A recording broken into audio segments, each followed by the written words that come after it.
ఇచ్చిరు పోయిన తర్వాత అక్కడ వీణవంక గ్రామంలో మా నాన్నగారు ఆ భూమిని దానం చేస్తారు. మా తల్లిదండ్రులు 75 సంవత్సరాలు మా తల్లిదండ్రులని రోపు పెట్టి నూకేసి హౌస్ అరెస్ట్ చేయాల్సిన అవసరం ఏమొచ్చింది మా పేరెంట్స్ని అని నేను అడుగుతా ఉన్నాను. వీళ్ళు హౌస్ అరెస్ట్ చేసిరని నేను ఆడికి అసలు దర్శనానికే పోవద్దు అనుకున్నా, కానీ వీళ్ళు మా పేరెంట్స్ని హౌస్ అరెస్ట్ చేసిర్రు అనగానే హౌస్ అరెస్ట్ ఎట్లా చేస్తారు మా పేరెంట్స్ని దర్శనం పోకుండా అని నేను డైరెక్ట్ గద్దెల దగ్గరికి పోయిన ఉన్నా. గద్దెల దగ్గరికి పోయింది ఎవరు? నేను, నా సతీమణి, నా బిడ్డ, మా దళిత మహిళా సర్పంచ్, మేము నలుగురం మాత్రమే అక్కడికి గద్దెల దగ్గరికి పోయినాం. నిన్న గద్దెల దగ్గరికి పోయిన తర్వాత ఏ తీరు వందలాది మంది పోలీసు వాళ్ళని పెట్టి ఏ తీరు నన్ను ఎత్తుకపోయినరో, అసలు నా సతీమణికి ఏం సంబంధం రాజకీయాలు, నా సతీమణిని ఏ విధంగా గుంజుకపోయినరో మీ అందరు చూసిండ్రు. నా చిన్న మైనర్ బిడ్డని కూడా ఏ విధంగా గుంజుకపోయినరో మీ అందరు కూడా చూసిండ్రు.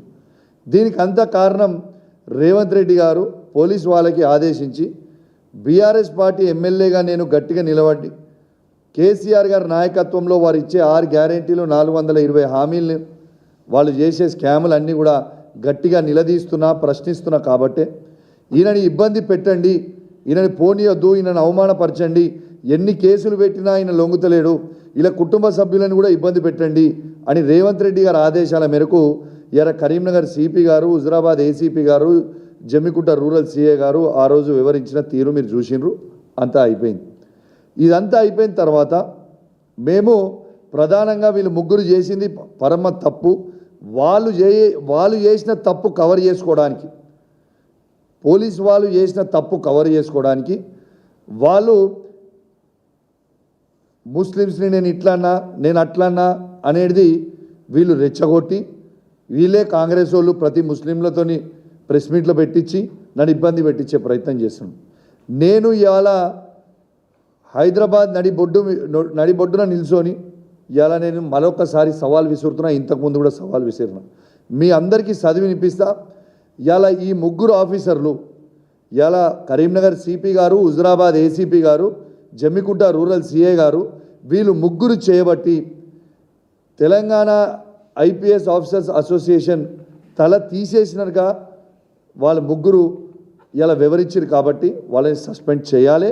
లేదు అంటే ఐపీఎస్ ఆఫీసర్ అసోసియేషన్ ఖచ్చితంగా మాకు క్షమాపణ చెప్పాలి. వాళ్ళు ఏం రాసిరో ఒక్కసారి మీకు చదివి వినిపిస్తా. ఒక్కసారి మీరు ఈ పారా వినాలని నేను అననట్టు రాసిండ్రు. మీకు ఒకసారి చదివి వినిపిస్తా. While the local police officers were discharging their lawful duties, the honourable MLA without any basis and provocation had made false and allegations against Sri Gaus Alam IPS by naming his religion and charging that he was trying to convert people of other faiths into the religion. అంటే ఏం చెప్పిండిలో వీళ్ళు ఏం రాసిండ్రు? నేను Karimnagar CP గారు మత మార్పిడి చేస్తూ ఉన్నాడు కరీంనగర్లో అని నేను అన్నా అని ఈ ఐపీఎస్ ఆఫీసర్స్ అసోసియేషన్ వాళ్ళు ఈ లెటరేట్ మీద రిలీజ్ చేసి దీనికి నేను క్షమాపణ చెప్పాలని వీళ్ళు లెటర్ రిలీజ్ చేసిండ్రు. నేను సవాల్ విసురుతా ఉన్నాను. నేను అన్నట్టు మీరు రాసినట్టు నేను అన్నట్టు ఒక్క వీడియో గిట్లా మీరు చూపిస్తే నేను నా ఎమ్మెల్యే పదవికి రాజీనామా చేసి శాశ్వతంగా రాజకీయాల నుంచి తప్పుకోవడానికి నేను సిద్ధంగా ఉన్నా. మరి నేను అని కూడా మీరు ఈ లెటర్ రిలీజ్ చేసి నేను అన్నీ కూడా ఆల్మోస్ట్ ఈ సవాల్ని విసిరి ఇలా 25 తారీఖు ఆల్మోస్ట్ 20 రోజులు అవుతుంది. మరి మీరు నా క్యారెక్టర్ అసాసినేషన్ చేసిర్రు, నన్ను బద్నాం చేసిండ్రు.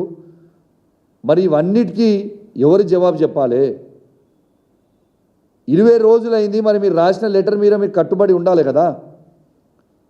ఏది మరి మీ వీడియోలు ఏది అని నేను గట్టిగా అడుగుతూ ఉంటే, మీడియాలలో అడుగుతూ ఉంటే ఆశ్చర్యం కలుగుతూ ఉంది. ఈ కేసునట సిఐడికి ఇచ్చారు. సిఐడి ఎంక్వైరీ అట.